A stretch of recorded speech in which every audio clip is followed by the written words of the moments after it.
Nag-sorry ang pamunuan ng FAMAS sa veteranang aktres na si Eva Darren na inibitahang presenter pero pinalitan sa gitna ng programa. Ilang kapuso stars naman ang tumanggap ng award sa gabi ng parangal. Saksi, si Aubrey Carampel. Juan Michael Aleta, Wagi bilang Best Child Actor sa 72nd FAMAS Awards si Sparkle child star Ewan Micael para sa Firefly movie ng GMA Pictures at GMA Public Affairs. Ikalimang award na ito ni Ewan para sa kanyang first ever movie.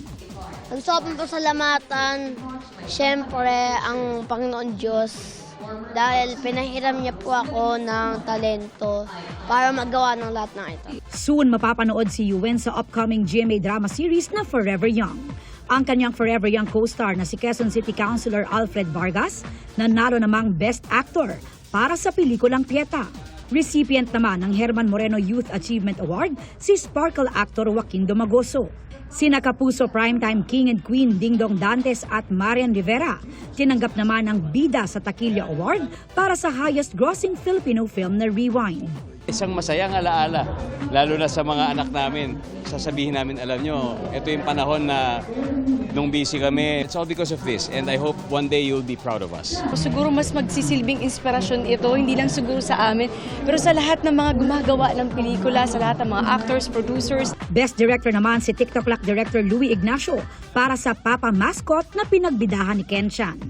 Binigyang pagkilala rin si Senator Bong Revilla bilang iconic movie actor of Philippine cinema. Kabilang naman sa iconic movie actress of Philippine cinema, sina Nova Villa at Pilar Pilapil. May special citation award din ang veteran actress na si Gloria Romero. Dumalo rin si Asia's multimedia star Alden Richards na nominated naman as Best Actor para sa Family of Two. Sa litratong ito na ipinost ni Dingdong at Marian, makikitang nakasama nila ang Hello Love Again stars Alden at Catherine Bernardo sa holding area.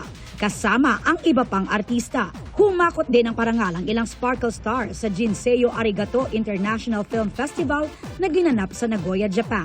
Best Filipino Artist and Talent Management ang Sparkle GMA Artist Center. Tinanggap ang award ni GMA Senior Vice President Attorney Annette Gozon Valdez. Rest assured, Sparkle will always support the independent film producers. So we have a lot of artists who are very much willing to be cast in the movies and show their talents. Si Sangre Terra Bianca Umali ang Best Dramatic Actress na dumalo sa premiere ng kanyang pelikulang Mananambal. Tinanggap naman ni Sangre Adamus Kelvin Miranda ang Prolific Dramatic Actor Award. Another Sangre Sanya Lopez ang Best Filipino TV Personality, Best Versatile Comedian si Kiray Celis, at si Asia's multimedia star Alden Richards ang Best International Filipino Actor. Humingi naman ang paumanhin ng fama sa batikang aktres na si Eva Darren. Bahagi raw dapat ng programa si Darren bilang co-presenter ng Special Citations kasama si Tirso Cruz III.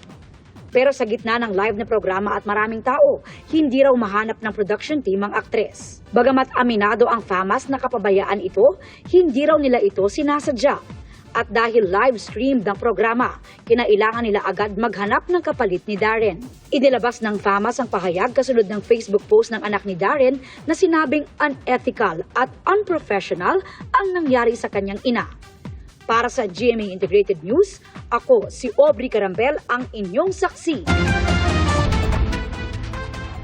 Takayin mala tricycle na garong na yan habang naghihintay na lumiko sa National Highway sa San Fabian, Pangasinan.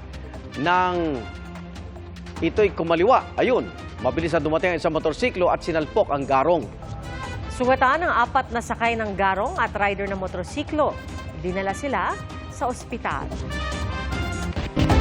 Patay sa pamarilan 38 anyos na babae sa Bangged, Abra. Nakuna ng CCTV ang 2 lalaking sakay ng motorsiklo na huminto sa tapat ng eskwelahan hanggang sa pagbabarili ng angkas nito ang biktima. Ayon sa pulisya, iniintay ng biktima ang live-in partner at batang susunduin sa paaralan. Dead on arrival sa ospital ang biktima. Arestado naman ang mga suspect. Ayon sa rider, nagawa nila ang krimen para matigil na ang pagbebenta umano ng iligal na droga ng biktima. Wala naman daw siyang alam o wala naman daw alam ang pamilya sa akusasyon ng suspect. Patuloy ang investigasyon. Salamatigan sa inyong pagsaksi. Ako naman Arnold Clavio. Ako po si Pia Arcangel para sa mas malaking misyon at sa mas malawak na paglilingkod sa bayan. Mula sa GMA Integrated News, ang News Authority ng Pilipino. Hanggang bukas, sama-sama tayo magiging saksi! Mga kapuso, sama-sama tayong maging saksi. Mag-subscribe sa GMA Integrated News sa YouTube at para sa mga kapuso abroad, samahan niyo kami sa GMA Pinoy TV at sa www.gmanews.tv.